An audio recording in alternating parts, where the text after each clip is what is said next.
Hello, I'm Sunny. The word of today is in. In this video, I will teach you how to pronounce it, how to write it, and how to use it.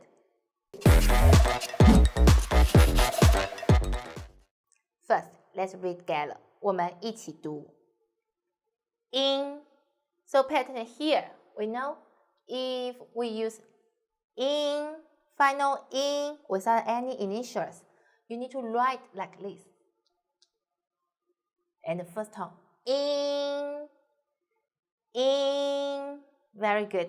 Now let's write it. 我们一起写。横折折钩，竖撇横折钩，横。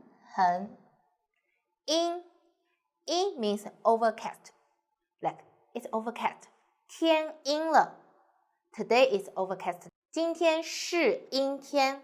Okay, if you like today's video, please like and share to your friends. Thanks for watching. See you next time. Bye bye.